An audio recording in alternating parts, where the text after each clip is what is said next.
네, 최근의 정치본색 시작하겠습니다. 오늘 함께할 세 분 소개됩니다. 박관천 전 청와대 행정관 나오셨고요. 김준일, 김민아 시사평론가 두 분 나오셨습니다. 안녕하세요. 네, 안녕하십니까. 안녕하세요. 예, 뭐 여러 가지 소식들이 있는데 속보도 있고 속보에서는 이 최상목 권한대행이죠. 최상목 권한대행이 이것도 한 법안 3개를 또 예. TV 수신료 통합징수 등 3개 법안 거부권 행사를 했군요. 방송법, 초중등교육법 개정안, 반인권적 국가범죄의 시효 등에 관한 특례법. 반인권적 국가범죄의 시효 등에 관한 특례법은 이제 명확하게 윤석열을 겨냥을 한 것이고요. 방송법도 이제 KBS 수신료와 관련된 건데 이것도 야당이 합의를 하고 사실은 이게 국민의힘도 반대를 할 게 없었던 법안인데 하여간 야당 주도로 한 모든 법안은 다 거부를 하는군요. 예. 일단 방송법 말씀드리면은 이제 수신료 분리징수한 거를 다시 이제 통합징수하는 내용이에요. 예. 이게 뭐 KBS가 정권 따라서 뭐 논조도 바뀌고 여러 그게 있지만은 KBS가 어쨌든 조금 안정적으로 운영이 될 수 있도록 해야 하자는 조치잖아요. 그러니까 제가 예전부터 얘기를 했는데 윤석열은 방송 장악이 목표가 아니었어요.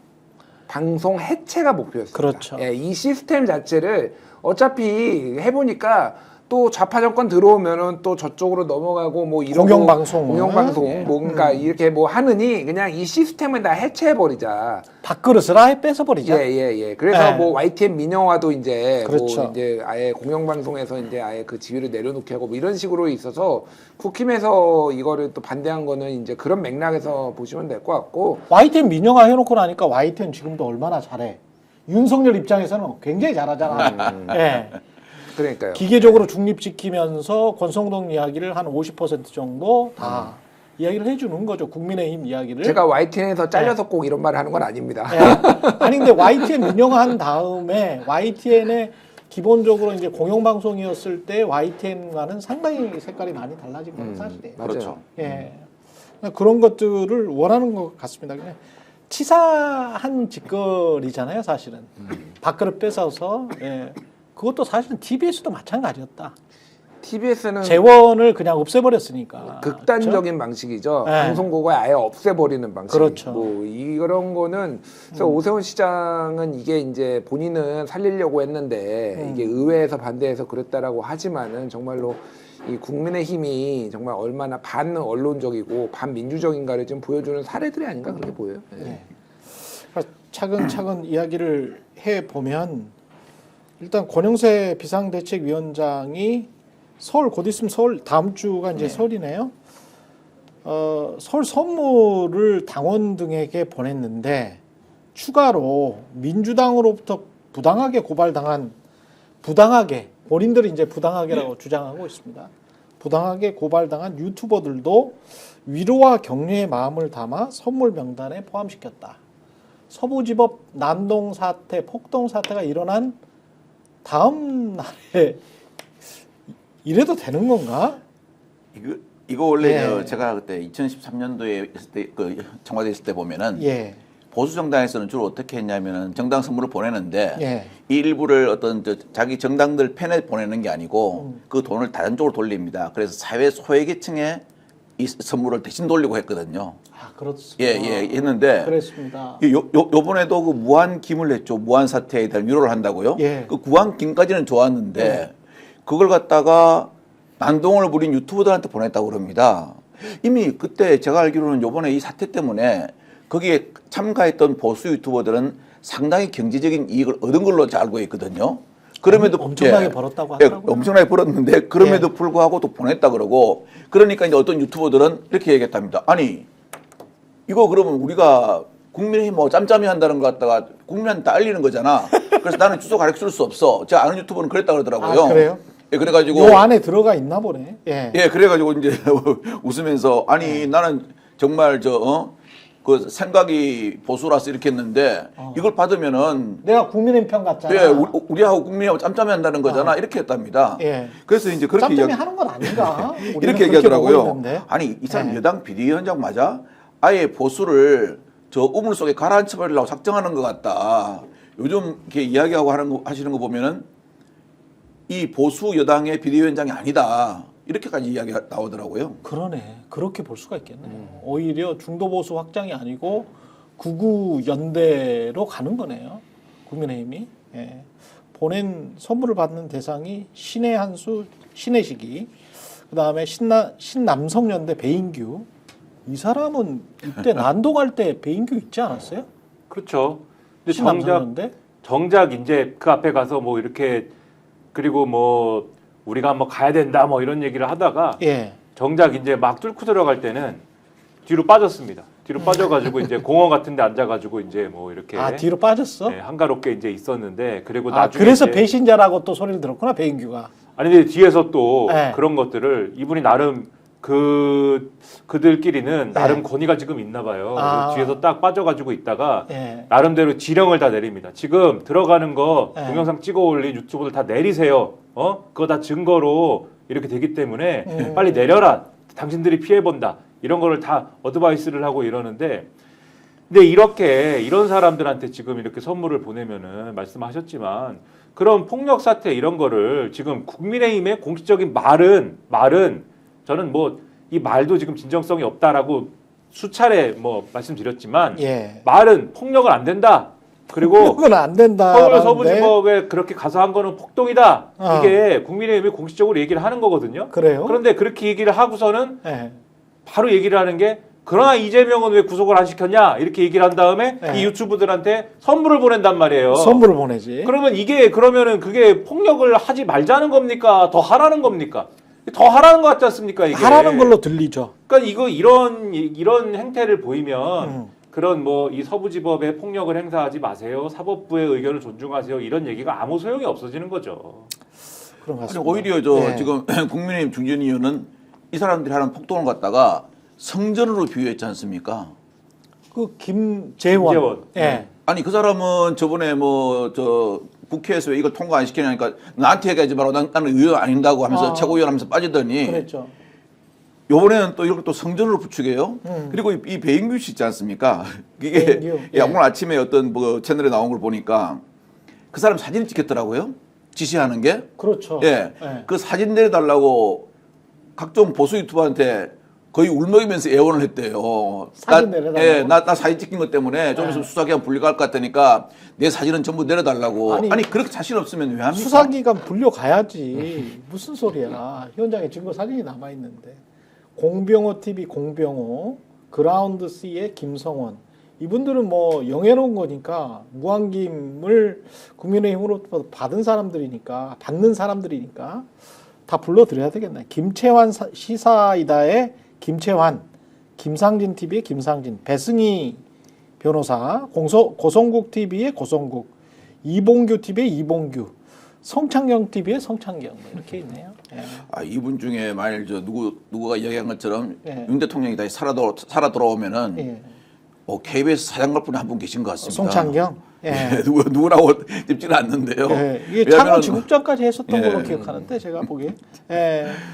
이런 사람들은 다 이제 장관 하겠죠, 장관. 그리고 예. 이분들 중에 한 분은 호통을 막 칩니다. 누구한테? 국민의힘한테요. 예. 이런 거 지금 보낼 때냐? 호통을 치면서 윤석열 대통령을 구하기 위해 더 열심히 노력해야지. 이런 거 나 이런 거 국민의힘처럼 그 정도 노력하는 사람들한테 나 이런 거 받지 않는다.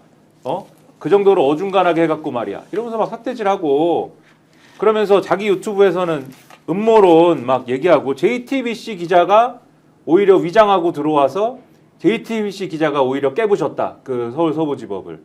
배승희가 그런 말을 했대. 그런 음모론을 얘기를 또 하고 보도된 장면입니다. 이 장면이죠. 공교롭게도 이 국방색 입은 남성의 인상착의는 JTBC 또 다른 이모 기자와 거의 비슷하다는 것입니다.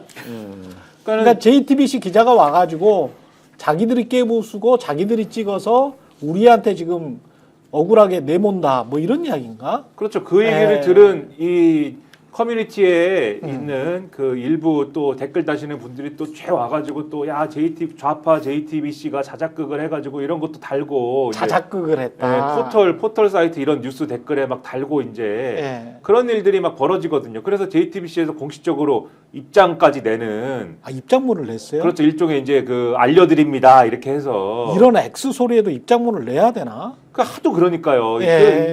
이런 상황까지 벌어지는 그런 단초를 제공했는데 거기다가 지금 선물을 심지어 너희들이 윤석열에 충분히 충성하지 않기 때문에 안 받을 거야 이런 주장까지 하는 이런 사람들한테 선물을 받아주십시오라고 하는 게 지금 여당이다.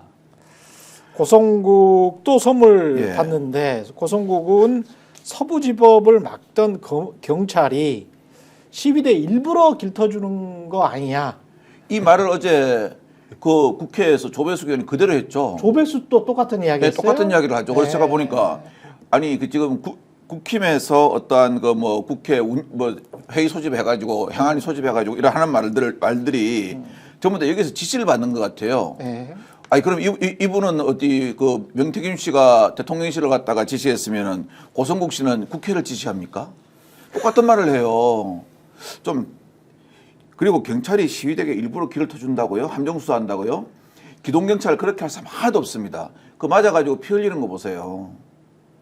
아니 그럼 저 이렇게 좀 경비가 호술했다고 한들 그러면 본인들이 들어가가지고 그렇게 폭력을 행사하는 거에 관해서는 왜 이야기를 안 하지? 다 아껴 부숴버렸던데. 그러니까 폭력 시위 유도설 뭐 이런 건데 예. 제가 보기에는 경찰이 좀 문제가 있었어요. 그러니까 너무 경무장을 했습니다, 사실. 너무 예.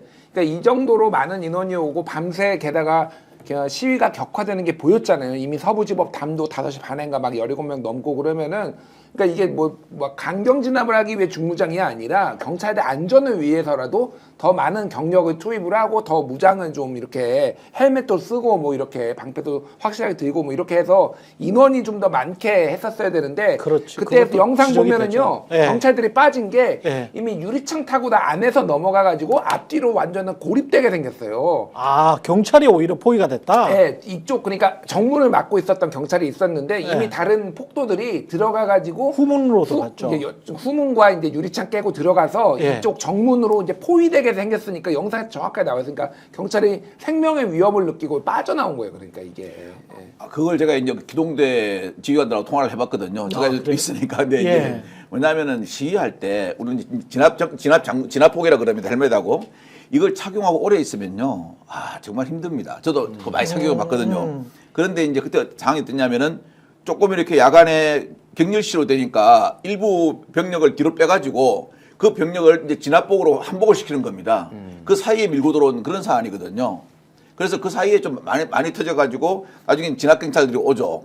그게 이제 진압장구를 착용하는데 시간이 조금 걸립니다. 왜냐하면 여기 토시부터 발토시부터 예, 예. 그다음에 헬멧 써야 되지 안에 또 조끼 입어야 되지 하면 좀 시간이 걸리거든요. 예. 그런 사안인데 저는 이 모든 그 솔직히 이 경찰이 이렇게 무력하게 좀 당하는 거 있지 않습니까? 예. 이 당하는 부분 저도 많이 당해봤거든요. 예. 저 뭐 현직에 있으니까 많이 당해봤는데 이 모든 원인은 솔직히 여야를 불문하고 정치권에 있습니다. 정치권이 어떻게 하냐면요. 경찰 지휘부에 전화를 해요. 자기 정치적 이익에 따라 저는 여야를 저는 안 가리겠습니다. 아니 과잉 진압하지 마라. 그 사람들 예. 좀 의사 표현하는데 좀 놔두어라 이렇게 해요.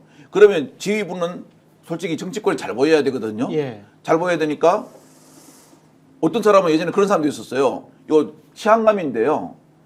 행안위 의원들하고 밥을 먹는 자리에서 행안위원장이 그 치안감이 무슨 말을 하니까 젓가락으로 회를 집어 얼굴에 던졌어요.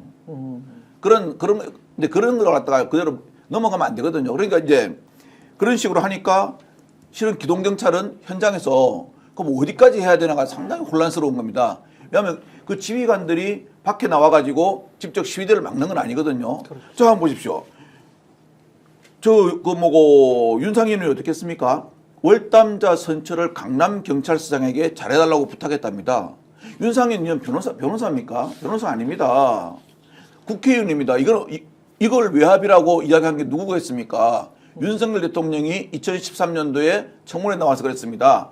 수사를 하는 사람이 수사가 진행되다가 뭔가 외부의 전화에 의해서 수사가 잘 진행 안 되면은 그걸 우리는 외압이라고 합니다. 경찰도 마찬가지입니다. 법 집행을 하는데 그 법 집행에 대해서 외부에서 힘 있는 사람이 전화해서 법 집행이 잘 안 될 경우 그 현장 경찰관은 그걸 외압이라고 느낍니다. 그래서 했는데 아니 그것도 자랑을 합니다. 내가 강남시장한테 백 쓰고 왔어. 월담한 사람 다 풀어주라고 이렇게 자랑을 합니다. 이거는 정말 문제가 있거든요. 근데 이번에 경찰이 저는 좀 의아했던 게 예. 불법적으로 자신들의 의사를 폭력적으로 이제 표시를 한 거잖아요. 그러면 체증이랄지 현행범으로 체포를 할지 뭐 이런 것들을 제대로 다 했는가. 그러니까 안에 들어간 사람 46명 뭐 이런 거 잡았다라고 이야기를 하는데 저는 이해가 안 되는 게 공수처 그 차 있잖아요. 예. 그 승합차를 막 뒤흔들잖아요. 근데 경찰이 그쪽으로 진입을 못했다. 그렇게 해서 그대로 방치했다. 그러면 뭐 그 공수처 차도 다 저 국가의 재산인데 그거 그 바람 다 빼버리고 그렇게 사람을 한 1시간 동안 감금해서 위협하고 그거는 분명히 불법 행위이지 않습니까? 그렇습니다. 예. 그 사람들을 잡았나 그러면 그 사람도 못 잡은 것 같거든. 그때 당시에 이제 막 그 병력을 교대하는 순간이었거든요. 일반 그러니까 나는 이런 게 이해가 안 된다는 거지. 그러면 그렇죠. 다 얼굴 그렇게 마스크 쓰고 예. 과거에 그 정유라 때 있잖아요. 예. 정유라 때 이화여대생들이 마스크를 쓰고 시위를 했었어요. 그때 조선일보가 얼마나 욕을 했습니까? 마스크 쓰고 시위한다고. 시위를 할 거면 본인들의 정체를 밝히고 떳떳하게 시위해라. 대학생들이 왜 마스크 쓰고 시위하냐? 이렇게 이야기를 했거든. 그리고 대학 안에까지 경찰들이 진입해가지고 다 잡아가려고 그랬단 말이야. 난 이 상황 자체가 이해가 안 되는 거지. 아니, 그렇게 했던 경찰이 지금 멀쩡하게 그냥 거리에 깡패들 같은 인간들이야. 그리고 잡아서 지금 저 안에 들어갔던 사람들 중에 한 40 몇 %는 20대, 30대라며. 20대, 30대 남성들이라며. 그러면 그딴 식으로 행동을 하는데 왜 거기에서 현장으로 체포를 못해? 공수처 뭡니까? 승합차를 그런 식으로 1시간 동안 유린시키는데 예? 멋대로 갖고 놀아버리잖아. 공수처 그렇습니다. 예. 승합차를 그렇게 멋대로 갖고 노는데 그걸 경찰이 1시간 동안 접근을 못했다? 그게 우리나라 대한민국 경찰의 진정한 능력이에요? 말도 안 되는 이야기로 저는 보거든요. 입법을 하는 정치권에서 대로에서 한복판에서 아니 이거는 정치권의 문제가 아니고 예. 경찰이 보수 집회와 관련해서 뭔가 봐주고 있는 거 아닌가. 그리고 이제까지 계속 봐주고 있었던 거 아닌가 그런 생각이 좀 드는 거지. 광화문에서 온갖 불법적인 짓을 한단 말이지. 냅둬. 정광훈 씨가 하는 기독교 집회를 할지 나는 그 사람들을 나는 같은 기독교인으로서 그 사람들을 기독교라고 보기도 힘들고 정광훈 씨를 목사라고 칭하고 싶지도 않은데 그런 인간들이 하는 그 집회의 각종 불법성을 이제까지 놔뒀잖아. 경찰이. 똑같이 지금 서부지법에서 그렇게 하고 있었는데 그것보다 몇 배의 폭력적인 상황을 했는데도 지금 와가지고 지금 어떻게 잡을 거야, 그 사람들. 지금 얼굴 마스크 다 가리고 있었는데. 그때 현행범으로 왜 못 잡았어? 그러면 그때 그 상황이 3시간 동안 지속이 됐으면 3시간. 3시간. 그러면 초기에 거기에 있던 기동대장이나 야, 더 투입해. 다 잡아 넣어.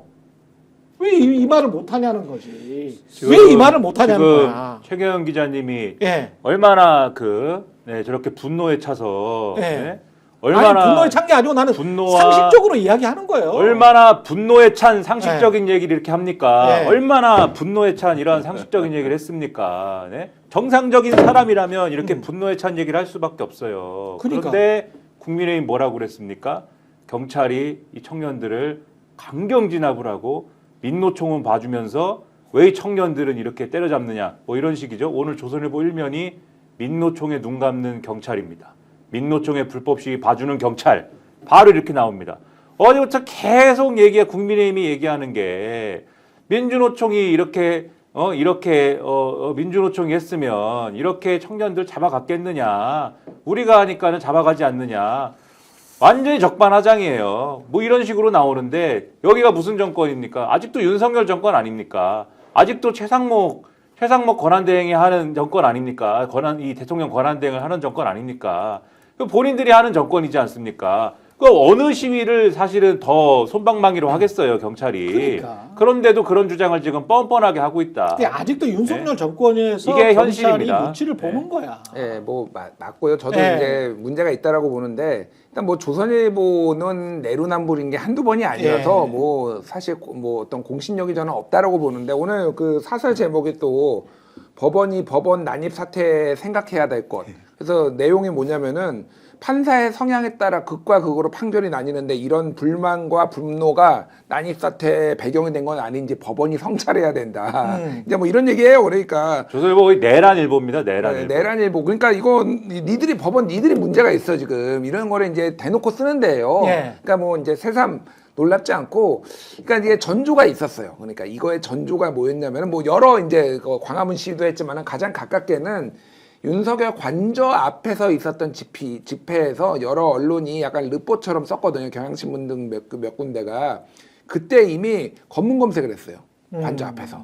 보수들이 예. 너 좌파처럼 생겼어. 야, 너 최경영 닮았는데 이리 와봐. 너 지금 탄핵 찬성 집회 가는 거지. 너 신분증 내놔봐. 이거를 이미 그때 하고 있었다고. 그리고 거기에 뭐 오뎅 던지고 막 이런 일이 막 벌어졌다라는 거를 이미 보도를 했잖아요. 그게 그렇죠. 있었어요. 그러니까 그렇죠. 사실 그때부터 공무원한테 신분증 요구하더라고. 예, 그러니까 사실은 시위대가요. 시위대가? 불법적인 이런 것들을 묵인해 왔으니까 이게 충돌을 방지한다라는 명분 아래 그냥 막 이게 선만 폴리스 라인만 두고 예. 이들이 할 거 하고 싶은 건 다 해. 뭐 누구 때리거나 그러지 않으면 이런 것들이 이들한테 용기를 줬다. 이렇게 보면 될 것 같아. 거기다가 이제 결정적으로 백골단이라는 게 결국은 작용되잖아요. 그렇죠. 공권력을 뭐 믿지 않고 우리가 실제 그렇게 되지는 않았지만 윤석열 체포하러 오면 이들이 가가지고 막겠다라고 하는 거였잖아요. 그러니까 이거는 공권력에 대한 국가 권력에 대한 또 도전이었는데 이것도 결국은 방치되고 김민전이 국회를 부르고 석동현이 또 무슨 애국 우파 단체에 단상에 세웠어요, 얘들을. 그런 그 보도도 나왔어요. 근데 얘들이 이제 다 이제 우리는 이런 거 할 수 있다라고 된 거죠. 그래서 불행한 사태고 정말로 안 부르는데 이제부터라도 엄정하게 해야 된다. 정말로 큰일 난다 이제 앞으로는. 경찰도 아마 깨달은 게 많을 겁니다. 예. 이게 80년대 90년대 초까지도 말이죠. 예. 경찰이 신분증을 불법으로 검사하는 거 이거 우리가 길거리 다니다가 얼마나 많이 당했어요. 불신검문이라고 그러죠. 예. 예. 아니 그렇게 생겼으면 그렇게 했잖아요. 예. 예. 불신검문을 했지 않습니까? 그러면 이거는 근데 이 극우 세력이 거리를 장악해 가지고 심지어는 공무원한테 네 공무원인지 맞는지 확인해 보자. 기자들한테 너 기자 맞는지 확인하자. 신분증 보여달라. 본인들은 마스크로 가리고 있고 그리고 주변이 쫙 모여서 그거 신분증 안 내면 주 펠라 그러고. 아니 이게 무법천지지 이게 뭐야? 이번에 사적 린치하는 거지. 기자들도 네. 엄청 폭행당했잖아요. 그렇죠. MBC 기자 근데 KBS 기자 그 폭행당하는 것도 KBS 어제 나갔는데 예. 그 좀 약간 뭐라고 해야 되나 우프더라고요. 뭐냐면은 예. 이게 KBS 카메라 기자가 이제 폭행을 당했어요. 그렇죠. 촬영을 하는데 예. 야 나 KBS야 KBS 야 그러는데 KBS 기자 맞아라고 하면서 이제 카메라에 KBS라고 이렇게 적혀 있는데 예. 그런 것도 그러고 저는 그 기자님의 뭐 그걸 비난할 생각은 없는데 예. 야 우리는 너희 편이야 약간 뭐 이런 그래. 마인드로 지금 자기 방어를 위해서. 자기 방어를 왜 살기 위해서 또 뭐 그랬을 수도 있는데 예. 야 이게 막 진짜 난장판이었구나 이게 진짜. 근데 이분들은 지금 우리가 맨날 아까도 내란일보라고 그랬는데 예. 조선일보도 지금 좌파라고 하고 있어요. 이분들은 이 한심한 분들은. 아 KBS가 좌파래요? 아니 아니 그 시위대가 국어와 시위대가 조선일보도 좌파다 얘. 아 조선일보도 네, 좌파다. 조중동이 다 좌파로 돌아섰고 그런 눈으로 세상을 보는데 KBS에 카메라 드신 분이 나는 KBS다라고 말하는 게 뭐 1이라도 먹히겠습니까? 그게 말도 안 되죠 지금. 저는 이제 시위대가 그 공문을 집행하는 경찰한테 예. 신분증을 확인한다는 자체가 우리나라의 어떤 이제 현재 지금 권력을 쥐고 있는 여당이나 정치권이 이 시위대한테 우선 무소 분리의 어떤 신분증을 준 것이 아닌가 하는 생각이 들어요. 그리고 아까 우리 최 기자님 말씀하신 것처럼 실은 지금 임명된 경찰 지휘부가 다 현재 현 대통령이 임명한 거죠. 예. 임명한 거기 때문에 밖에 나가는 기동대원들한테 크게 뭐 무리 없이 하고 체증만 해놓아 이런 지시하면 안 됩니다. 미국처럼 폴리스라인 넣으면요 과감하게 법 집행을 하게끔 지시를 해야 밖에 일선에 나가 있는 기동들도 그렇게 법 집행을 할 수가 있습니다. 예. 그럼 단순히 그러지 않고 그냥 문제없게 조용히 해. 그냥 체증만 해놔 이런 식으로 하면 안 되고요. 그다음에 아까 마스크 이야기가 나왔는데요.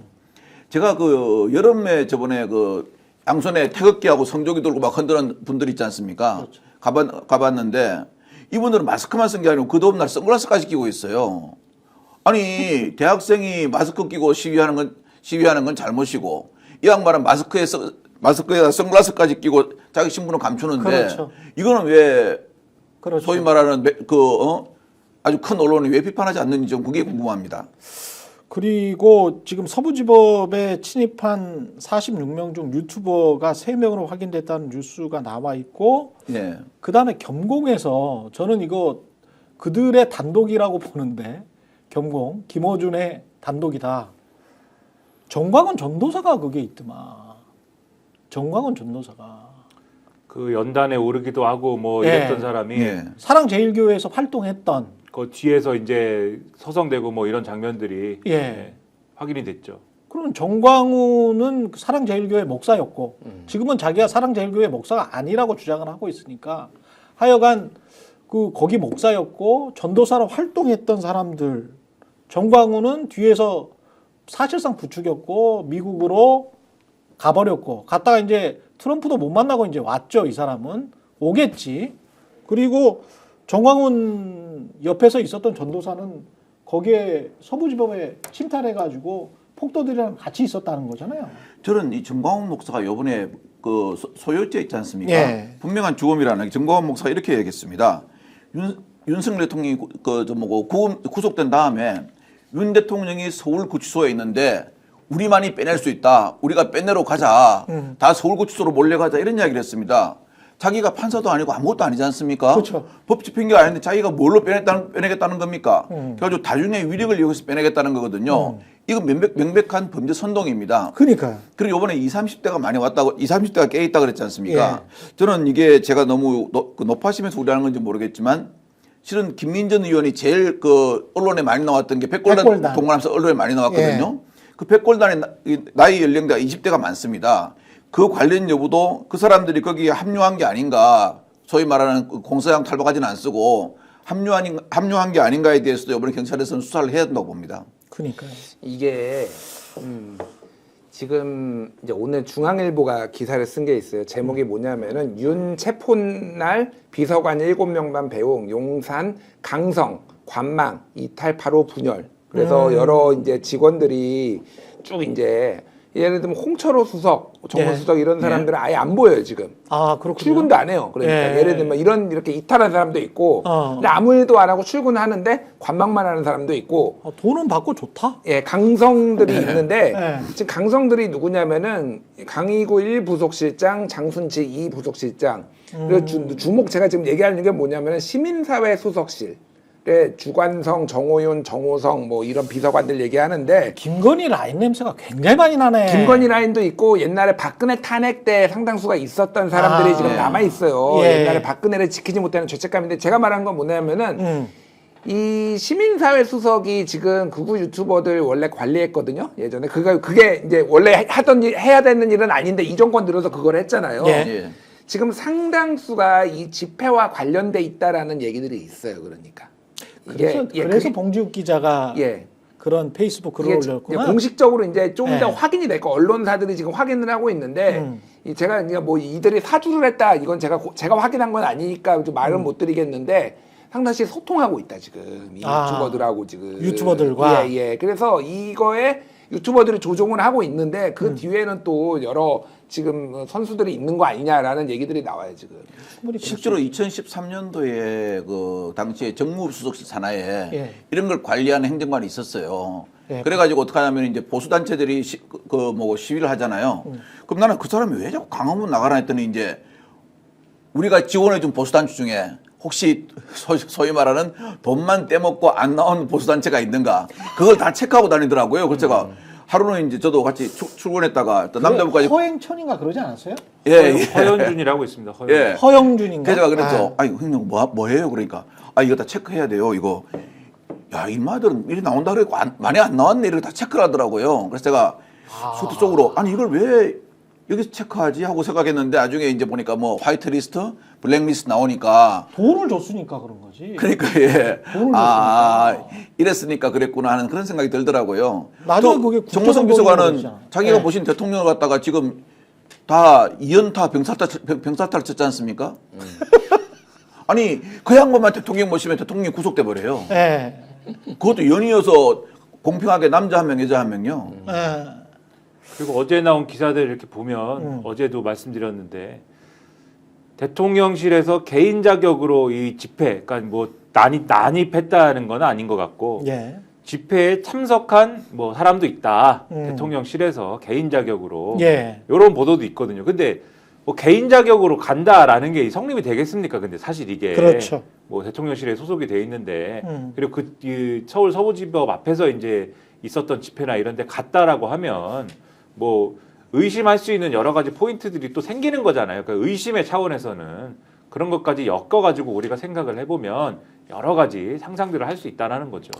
이 인간들은 무조건 이제 엄벌을 해야 다른 일이 일어나지 않을 거 아니에요. 특히 이제 헌법재판소 가자라고 예. 하면서 헌법재판소 뭐 그날 그 다음 날 계속 뭐 행진다고 그랬었는데 앞으로 헌법재판소 일정이나 이런 거에 차질을 빚게 해서는 안 되거든요. 이 사람들이 또 헌법재판소 뭐 불질러 버린다 이런 사람들도 있고 그러더라고요. 맞아요. 예. 어떻게든 다 찾아내서 뭐 구속시키고 엄벌해야 되는데 요거는 제가 그 걱정하는 게 그거예요. 그러니까 마스크 다 가리고 있었는데 이 인간들을 어떻게 다 찾지?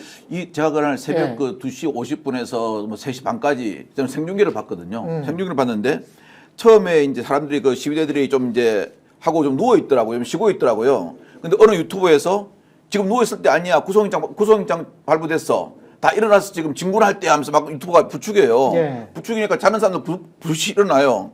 그 왁 뛰어들어가는데 또 뛰어들어가니까 내부에서 난동을 부리는 거를 유튜버가 생중계를 해요. 생중계를 하면서 지금 앞에서 이렇게 선봉대가 이렇게 하고 있는데 너희들 왜 안 들어오냐 하면서 또 가담을 막 시켜요. 예. 이런 어떤 그 선동하는 세력이 있지 않습니까? 이런 세력부터 이번에는 다 뿌리를 뽑아야 됩니다. 이게 뽑아야죠. 지금 있는 한 우리 사회의 어떤 법치 질서가 유지될 수가 없습니다. 이 인간들이 하는 짓도 그렇고 계속 가짜뉴스 오직 가짜뉴스가 그거 하면 주한 미군이 entirely false다. 이거는 완전히 거짓말이다. 99명의 중국인들을 체포를 해가지고 선관위에서 얘네들을 오키나와 미군 기지로 이송을 했고 거기에서 이 사람들이 부정선거를 자백을 했다. 스카이 데일리라는 이 스카이 데일리는 뭐하는 그냥 아무나 그냥 언론 하는 거예요. 예. 예, 아무나 언론 하는 거고 단독 이래가지고 선거연수원 체포 중국인 99명 주일 미군기지 압송됐다 이런 기사를 썼고 주한 미군이 야 그거 완전히 가짜야 라고 그렇죠. 해명해야 되는 이 상황이 이게 뭡니까? 그 이게? 매체는 제가 볼 때는 아무나가 아닐 수도 있습니다. 이 얘네들은 뭐 하는 애들입니까? 뭐 모르죠. 예. 근데 누가 돈을 낼까? 그런 것들을 생각을 해보면 예. 배우가 아무나가 아닐 수도 있다 이런 그렇죠. 의심도 그렇죠. 듭니다. 네. 종교랑 관련돼 있을 수도 있는 것 같고요. 예, 그러니까 이거는 저는 그렇게 봅니다. 그러니까 예. 뭐 언론의 자유가 있고 본인들이 그 보도하는 것 자체를 막을 수는 없는데 이들의 영향력을 얼마나 최소화할지가 좀 중요한 것 같아요. 일단은 포털에서 검색이 됩니다. 네이버에서.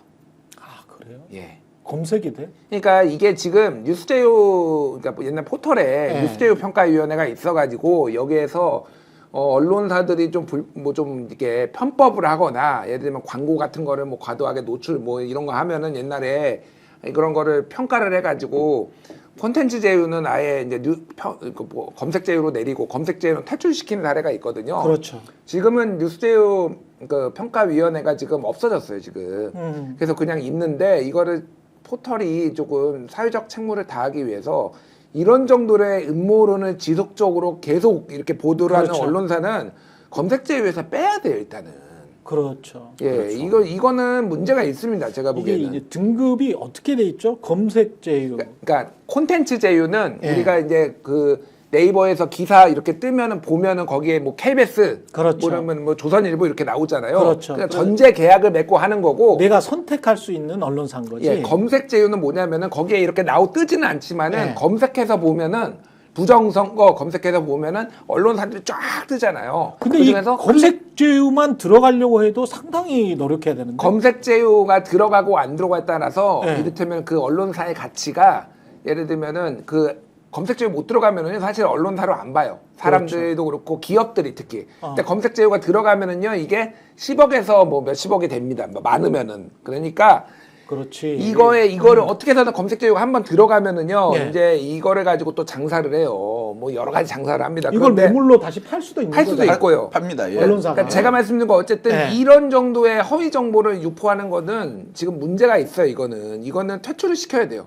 일단 그래야지 사회적 영향력이 좀 줄어들어요. 예. 그러네. 그래서 예전에 보고 한참 잘 나가던 건설회사가 예. 사장이 그랬다 그러지 않습니까? 자기가 다른 기관을 안 가지고 싶은데 예. 꼭 언론사 하나 가지고 싶다 그래가지고 언론사를 사는 사람들이 많아요. 특히 뭐 경제지라든가 이건 사기가 좀 편하거든요. 사가지고 자기가 또 돈이 많으니까 마켓 좀 부흥시켜가지고 한 2, 3년 만에 팔고. 아니 우리 메이저 신문도 그런 경우가 있었거든요. 그렇죠. 제가 어느 건설사라고 말씀 못 드리는데 그 건설사에 대한 그 아주 부정적인 여론이 있어가지고 아도를 쳤다 소위 어느 개발을 네. 그랬는데 결국은 또 자식한테 물려주는 단계에서 뭐 횡령 배임이 있었다 계열사 차려가지고 이런 게 자꾸 떠오르니까 아예 그 언론사의 대주주가 됐죠. 근데 포털 같은 경우는 영향력이 굉장히 크기 때문에 포털 뭐 네이버나 다음 구글 같은 경우에 이게 원 스트라이크나 쓰리 스트라이크 아웃 제도 같은 거를 정부에서 강제로 규제할 수가 있을지 모르겠네. 이게 민간 기구들이라서. 그러니까 이거가 조금 예. 애매한데 구글 같은 경우에는 이를테면은 어떤 데가 검색에 노출되고 안 되고를 스스로 결정하지 않기 때문에 그렇지. 사실 이거를 하지만 알고리즘으로 인해서 부정선거 음모론을 주장하는 것들에 대해서는 검색에 잘 안 잡히거나 뒤로 미루거나 이렇게 할 수 있거든요. 이거는 그거는 할 수 있죠. 할 수 있어요. 네. 그리고 네이버나 다음 같은 포털은 아예 검색에 되는 언론사와 안 되는 언론사가 정해져 있어요. 그거를 심사를 해가지고 지금까지 받아줘가지고 자격이 유지된 건데 말씀드렸듯이 거기에 그 자격이 그러니까 예를 들면은 뭐 다음은 한 1000개 되고요. 검색 예. 제휴되는 게 네이버는 좀 작아가지고 한 300개 한 500개 이 정도 그렇죠. 돼요. 퇴출을 시키면 돼요. 이들의 영향력이 현저하게 줄어듭니다. 그리고 본인들이 먹고 사는데도 뭐 문제가 생기기 때문에 자정이 될 수도 있고요. 여러 가지 이제 그런 게 있어요. 그래서 계속 말씀드리지만은 이게 사회적 책임을 다해야 된다. 지금 가짜 뉴스 맨날 얘기를 하고 우리도 잘하겠습니다 얘기를 하는데 왜 이런 거를 방치하나요? 그러니까.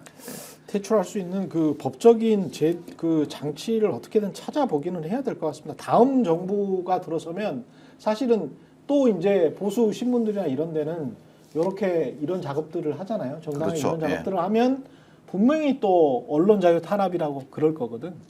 예.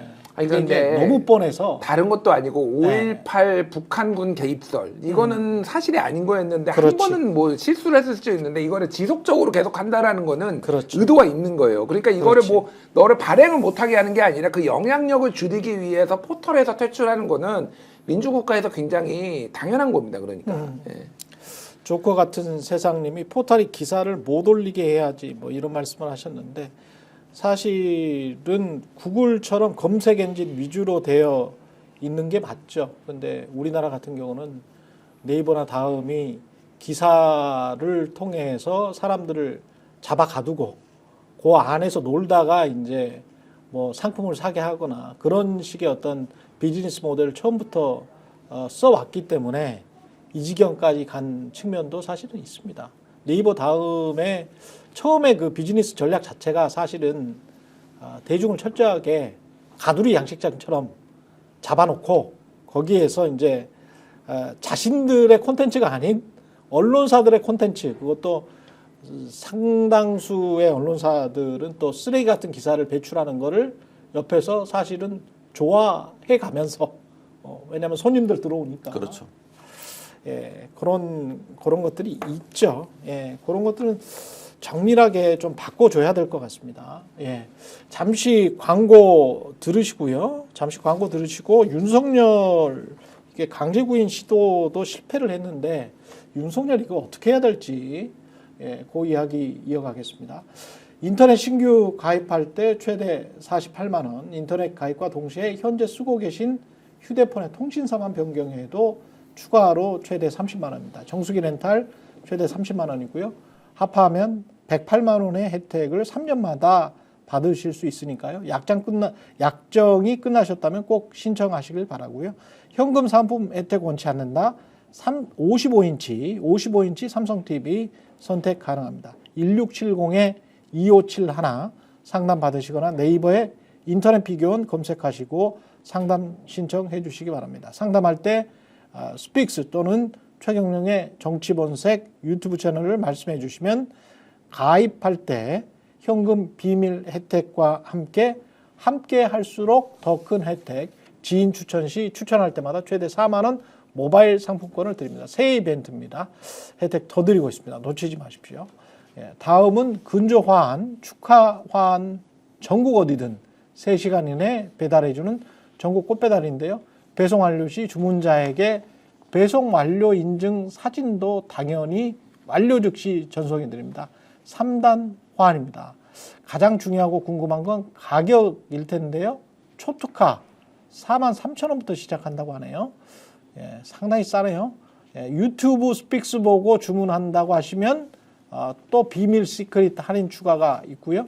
꼭 3단 화환이 아니더라도 동서양단, 관엽, 꽃바구리 등 많은 제품을 취급 중입니다. 전국 꽃배달이 필요하신 분들은 1688-3525, 1688-3525 저장해 두셨다가 365일 지구가 멈추지 않는 이상 운영 중이니 필요하시다면 편하게 주문하시면 되겠습니다. 윤석열은 공수처가 이 강제구인 시도했다가 한 3시간 정도 대치했다가 그냥 실패한 것 같은데 어떻게 해야 되죠? 일단 윤 대통령은 지금 어떻게 하냐면은 공수처의 수사가 불법이다. 이거에 대해서 이 기준을 절대 안 바꿉니다. 안 바꾸고 있고 이 공수처에 안 나가는 이유를 갖다가 헌법재판소에 탄핵 재판 있지 않습니까? 그거의 준비 및 출석을 갖다가 이유로 삼고 있거든요. 이유로 삼고 있는데 공수처가 예를 들어서 지금 10일 수사하고 10일 이후에는 넘긴다 그랬지 않습니까? 그렇죠. 그래서 수사를 갖다가 못한 부분에 대해서는 수사복으로 가름해가지고 달아야 되고요. 그 다른 걸 붙여가지고 가능하면 좀 이렇게 시일을 넘기지 않고 검찰로 빨리 넘겨야 됩니다. 그래서 검찰에서 강제적으로 수사할 수 있는 방안을 갖다 선택해야 되는 그런 부분이 좀 있다고 생각합니다. 왜냐하면은 조금 있으면 추석이 아니고 설 연휴거든요. 제가 말 잘못했는데 설 연휴인데 설 연휴 때는 탄핵 심판이 이루어지지 않습니다. 탄핵 재판이. 그렇겠죠. 쉬어야 되겠죠. 그때 어느 한 기관이 딱 주도권을 가지고 구인해가지고 강제 수사를 해야 됩니다.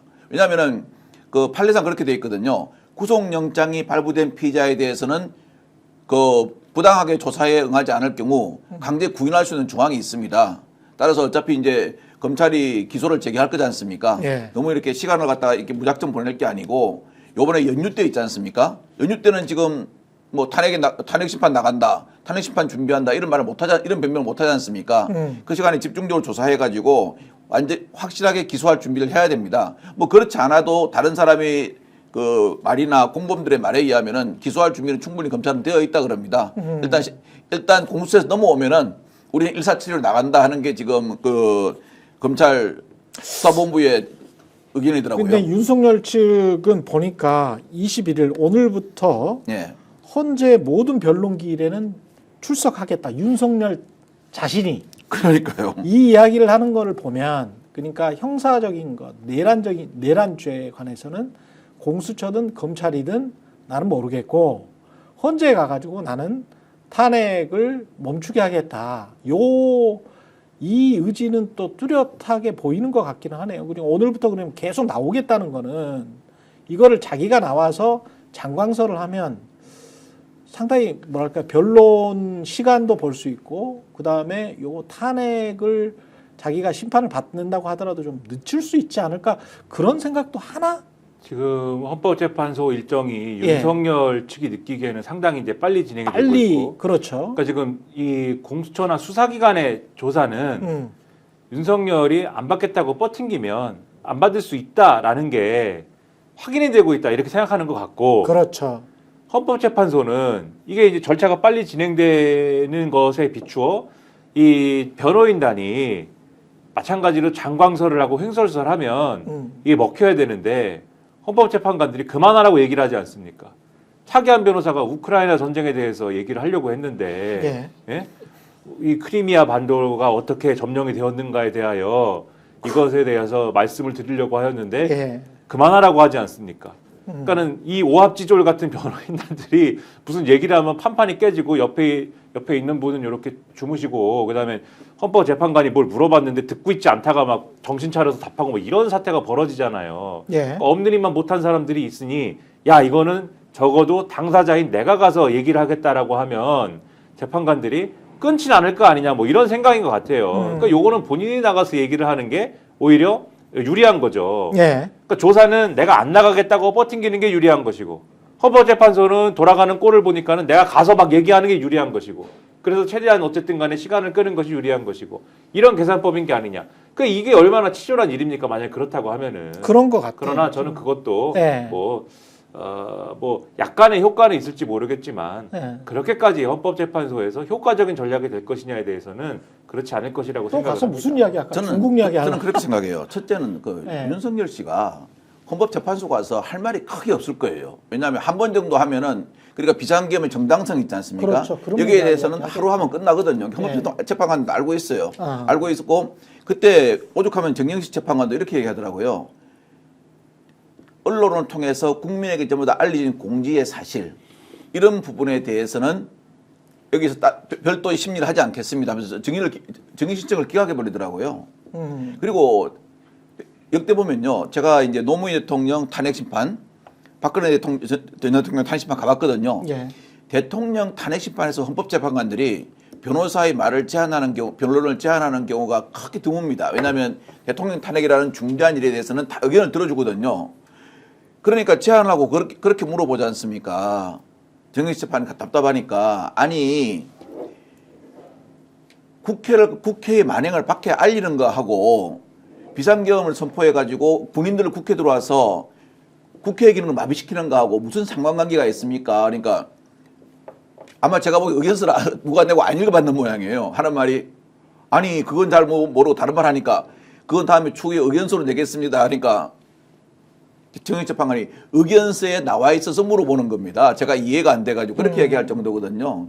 그래서 제가 보기로는 그게 그 윤석열 대통령 그 의도대로 그렇게 잘 먹혀 들어갈까 하는데 저는 궁금증을 가지고 있고요. 이번 연휴에는 분명히 저걸 안 합니다. 헌재 심판 안 하니까요. 그때는 수사기관의 조사를 거부할 이유가 없는 거죠. 핑계가 없는 거죠. 그때 완벽히 해야 된다고 생각합니다. 공수처는 이번 주 말까지 네. 그 잡아두는 거고 그 다음부터는 이제 검찰로 넘어가는 건데 검찰이 이제 너 일단 헌재를 안 가니까 예. 출석해가지고 좀 조사 좀 받아라라고 하면 그때 윤석열의 입장이 어떻게 달라질지 어쩔지는 모르겠습니다만은 지금 현재 상황으로 봐서는 내란죄와 관련한 조사는 나는 안 받겠다. 근데 헌재 출석은 변론기일마다 다 가겠다라고 하는 건 두 가지를 노리는 거네. 시간을 연장시키고 그렇죠. 그다음에 내란죄에 관한 수사는 또 역시 또 지연시키겠다. 내가 가지를 않으니까 난 바빠가지고 헌재 가느라고 난 시간이 없어. 이쪽 변론도 해야 되고 그렇기 때문에 이 형사적인 내란죄와 관련해서는 난 못 가겠어. 니들 알아서 해. 라고 하면 기소도 좀 늦게 될 것 아닌가? 그 사이에 기소도 늦게 되고 그러면은 특검을 계속 국민의힘이 막아주기만 한다면 내란 특검을 막아주기만 한다면 검찰이 가지고 놀 수 있는 시간을 또 벌어줄 수가 있다. 윤석열 입장에서는 그러면은 내란죄와 관련한 검찰의 시간을 벌어주면 그리고 기소가 조금 늦어지고 그러면 검찰이 기소를 할 수밖에 없는 상황. 예? 2월 좀 넘어가지고 초 넘어가지고 검찰이 기소할 수밖에 왜냐면 구속영장 만기가 되니까 20일 기속영장 만기가 되니까 그러면 2월 초에 검찰이 기소를 할 때는 언론에 나온 상황과 김용 의원이 말한 것 가지고 기소를 할 수밖에 없다. 그러면 구멍이 송송 나 있을 거고 내가 그때 가서 되면은 재판에서 좀 유리하게 대응할 수 있겠네. 이런 지금 머리를 쓰고 있는 것 같다는 생각이 드네요. 뭐 말씀하신 거 네. 맞고요. 다만 그러니까 구속 기소가 늦어질 가능성은 저는 크지는 않은 없습니다. 것 같아요. 그렇지, 왜 그렇지. 그러냐면은요. 네. 20일 지금 딱 되잖아요. 네. 그러면은 윤석열 석방하든지 예. 아니면 구속 기소하든지 둘 중에 하나밖에 없어요. 더 뒤에 하는 거는 일단 그렇지. 풀어줘야 되잖아요. 그렇죠. 그래서 풀어줘야 되지. 관저로 이제 돌아가야 되는 건데 검찰이 그 상황을 이렇게 아무리 지금 검찰이 까리하다라고 해도 네, 그거를 그렇게 네. 할 수가 있을까? 난리가 날 거예요. 그러면 그렇죠. 그렇기 때문에 네. 어떤 방식으로 이제 구속 기소가 될 거고 사실 윤석열이 증언 안 해도 증거가 너무 많습니다. 그렇지. 뭐 그렇지. 그렇지. 이거를 뭐 저는 내란죄를 피할 수 없다라고 보고 헌재 같은 경우에는 일단은 뭐 당연히 지지자 결집, 지지자 자극. 일단은 오늘도 지금 다 나간다라는 거 아니에요. 지금 지지자들 헌재에 그렇죠. 앞으로 네. 앞으로 매번 출석할 때마다 또 지지자들 계속 나와가지고 또 이제 뭐 폭동이 일어나지는 않을 것 같아 당장은. 근데 이제 그런 것들을 이제 결집을 노리는 거고 바람 쐬야죠 윤석열도. 굳이 본인이 할 수 있는 최고의 합법적인 방법이 어쨌든 바람 쐬러 이거 나오는 거 이거가 있는데 오늘 지금 헌재에서 나왔는데 윤석열 측에서 지금 이 24명의 증인을 추가로 신청했대요. 추가로? 예. 24명은? 뭐, 예. 그게 인적사항이 특정 안 된 투표관리관, 투표사무원이 포함됐고, 한덕수 전 총리, 최상목 부총리, 이상민 행안부장, 전 행안부 장관, 최재정 감사원장, 이진숙 전 방통위원장 등 다수가 포함돼 있어서 이 사람들은 어떻게 다 받아들일지 아닌데 일단 24명을 했다라는 거는 헌재가 다 받아줄 이유는 없거든요. 그렇지. 그런데 시간 지연하겠다. 그러네. 최대한 많이 투입을 해가지고 부정선거론을 계속 전파하겠다는 거예요. 일단은 부정선거와 하나만, 네, 그다음에 야당의 줄탄핵 등으로 내가 비상계엄을 선포할 수밖에 수밖에 없었네요. 요거. 네. 근데 중요한 거는 23일에 이제 김용현이 나와요. 김용현이 나오는데 윤석열이 앞으로 다 나오겠다고 그랬잖아요. 예. 자 그러면은 이제 여기서 두 가지 쟁점이 부딪힐 거예요. 그러네. 자 뭐냐면은 예. 하나는 예. 포고령 누가 썼냐. 그렇지. 김용현 측은 지금 내가 안 쓰고 윤석열이 다 검토했다라고 하고 이거는 윤석열은 했잖아요. 그러니까 이게 자기는 믿을 사람이라고 증인으로 자기네가 신청을 했는데 김용현은 지금 왜냐하면은 내란 수괴는 사형 무기징역인데 그렇죠. 내란 동조는요 사형 무기징역 5년 이상의 징역이에요. 그렇죠. 포고령을 만약에 김용현이 썼다라고 하면은 무기징역 갈 수도 있어요. 그러니까 그렇지. 김용현은 5년 이상의 징역으로 막기 위해서 이제 포고령은 내가 안 썼다라고 각자 도생에 들어갔거든요. 그랬죠. 헌재에서 골 때리는 상황이 벌어질 수가 있겠다 23일에. 근데 지금 수사라는 검사 입장에서는 보면은 지금 나온 게 포고령하고 그다음에 이제 최상목 부총리에 줬다는 그 A4 용지 한 장 나왔지 않습니까? 최상목 부총리에게 주었다는 A4 용지 한 장에 대해서는 그거는 김용현이가 자기가 썼다라고 이야기는 했어요. 자기가 썼는데 최상목 부총리가 받은 사람은 대통령입니다. 네. 그러니까 이건 대통령이 지시한 거죠. 그리고 그 종이에 보면 이만한 파일 구멍이 2개나 있죠. 파일 구멍, 펀칭 구멍이 2개나 있는데 그거는 이제 철저하게 계엄을 준비했다는 거예요. 각 장관에게 내가 뿌려줄 것 같다가 다 이제 뭐고 김용현을 통해 작성해가지고 받아가지고 그 파일에 꽂아놨다가 거기서 그걸 복사해가지고 준 거거든요. 그렇기 때문에 그건 크게 이제 제가 보니까 뭐 김용현이 했던 어쨌든 최상목 부총리가 지시를 받은 건 대통령이기 때문에 이 부분에 대해서 우두머리 그 혐의를 벗어날 수는 없을 것 같습니다. 그리고 뭐 김용현, 곽종건 하더라고요. 김용현, 곽종건 그다음에 뭐 이진우 여기만 증인으로 소환해서 증인신문을 해도 그렇지. 예, 충분히 인정될 거다 해가지고 예. 그 헌법재판소에서도 국회 측에서 신청한 증인 중에서 4명만 하면 될 것 같다. 그래서 4명을 딱 증인 신청했거든요. 아까 우리 김평마께서 말씀하신 24명 증인 있지 않습니까? 24명 증인 중에서 제가 보니까 헌재에서 많이 봐야 되리만 3, 4명 봐야 될 겁니다. 왜냐하면 다 필요가 없는 거거든요. 예. 그래서 헌재에서 그러지 않습니까? 딱 그 재판관이 하는 게 이 탄핵 사유, 헌법과 법률을 위반해서 내란 혐의를 범한 탄핵 사유에 대해서만 우리는 심리를 하고 증인도 거기 맞게만 우리가 증인을 채택하겠다. 신청은 다 하라는 겁니다. 그렇죠. 제가 보기로는 보기보다는 그 이 헌법재판소나 나중에 이제 기소가 되면은 사법부의 판단이나 이런 것은 상당히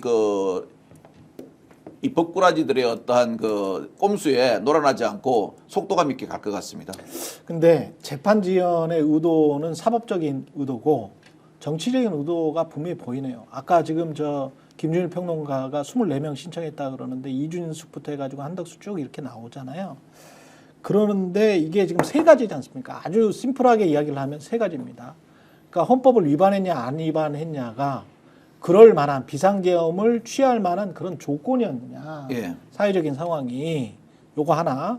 두 번째는 그 절차는 제대로 지켰니? 라는 이 두 번째. 그냥 국무회의에서 사인도 안 하고 그냥 가버렸다는 거잖아요. 예. 그리고 세 번째는 그 행위 자체, 포고령이랄지 국회를 사실상 해산시키기 위해서 개헌군이 들어간 거랄지 선관이 들어간 거랄지 뭐 이런 거잖아요. 요 세 가지로 나눌 수 있는데 이 사람이 주로 지금 24명 증인 신청한 사람은 조건과 관련돼 있는 거네. 예, 분위기죠. 그러니까 부정선거랄지 줄탄핵과 관련된 우리가 할 수밖에 없었다는 조건이잖아요. 이거는 다 정치적인 주장이거든. 그쵸. 그리고 극우 유튜버들이 말하는 그 이야기잖아요. 그러니까 그 정당성을 계속 요 탄핵 심판 기간 동안 계속 하겠다. 그래서 이 모든 상황을 정치적인 이야기로 바꿔놓겠다. 여론전입니다. 여론전. 여론전을 하는 거네. 여론전이 핵심이라고 생각하는 겁니다. 이 사람. 그러네. 지금 그 보니까 여론전을 누가 수행하느냐? 극우 유튜브와 극우 시위대와 서울 서부지법을 때려부수는 그러네요. 이 사람들이 수행하는 겁니다. 그러네요. 이거는 보니까 파시스트의 해법이에요. 그래서 그러네. 이 사람들은 지금 법적으로는 어떤 별다른 뾰족한 수가 없어. 왜냐면 조건이 아무리 그래 맞다고 치자. 그럼 맞다고 치는데 네가 대통령이고 집권 여당이기 때문에 절차와 행위에 관한 거는 위헌을 하면 안 되지 자식아. 요렇게 나올 거거든. 그러니까 절차와 행위에 관한 지금 자기 나름대로의 변명거리를 만들지를 못한 거야. 이 사람은. 그러니까 이거는 뻔히 너는 그 헌법을 위반했어. 너는 아웃이야.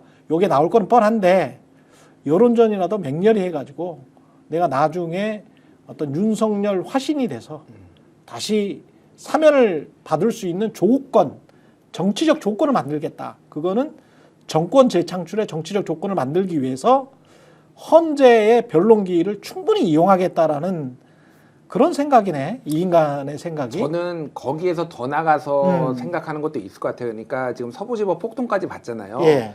이게 해외 사례를 보면은요, 이게 극심하게 폭동이 일어나다가 내전이 일어나서 독재자가 다시 복귀하는 경우도 있었어요. 그러니까. 그렇지. 저는 그러니까 그거를 입 밖으로 얘기를 안 할 뿐, 그것까지 지금 거기까지 갈지 안 갈지는 자기는 모르지만은 그렇지. 어쨌든 속으로는 할 수 있는 만큼 최대한 선동을 해서 어쨌든 나라를 극심한 혼란으로 만드는 거가 목표다 지금. 그렇게 봐야 될 것 같아요. 진짜 나쁜 놈이구만. 진짜 나쁜 놈이야. 근데 보면 차은경 부장판사 있지 않습니까? 예. 이번에 서부지법에서 한 가지 질문했거든요. 비상 입법 기구를 만든다는 거. 예. 이거는 솔직히 모든 판사들이 다 그렇게 얘기합니다. 빼박이라고요. 왜냐하면 이것은 어떠한 경우에도 비상계엄을 해도 계엄 해제 의결 요구권을 갖고 있는 게 국회거든요. 국회는 해산할 수가 없거든요. 예. 국회를 대체할 수 있는 기구를 만들 생각을 했다는 것 자체 있지 않습니까? 이게 비상계엄에 대한 전부 다를 갖다가 불법이라고 생각해 준다는 거죠. 그래서 상당히 그러지 않습니까? 비상기업은 대통령의 권한이다. 대통령의 권한은 분명히 맞습니다. 맞는데 이게 요건과 절차와 행위 방식에 다 법률에 규정되어 있거든요. 그 법률대로 방식대로 안 하면은 이거는 내란죄인 거죠. 그렇죠. 그렇지 않습니까? 아니 유영철이가 사람 죽이는 거 하고 그다음에 대통령과 법무장관의 재가를 받아서 교도소에서 사형 집행하는 교도관하고 그걸 똑같이 보는 거거든 지금요. 틀린 거죠. 그렇죠. 예.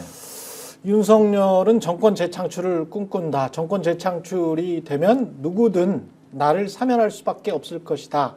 그런 속마음을 품고 있고 그거를 응원하고 선전선동하고 있는 극우 유튜버들에게 그리고 조선일보까지 포함해서 조선일보도 뭐 극우죠. 그런 인간들에게는 당하지 말자. 예, 그런 생각을 하면서 최근의 정치본성 여기까지 하겠습니다. 박관전 전 청와대 행정관, 그리고 김준일, 김민하 평론가였습니다. 고맙습니다. 감사합니다. 스픽스는 말하는 언론입니다. 대세는 유튜브, 그중에서 스픽스. 좋아요, 댓글, 구독, 알림 설정. 여러분이 저희를 사랑해 주시고 우리가 여러분을 사랑하는 4가지 방법입니다.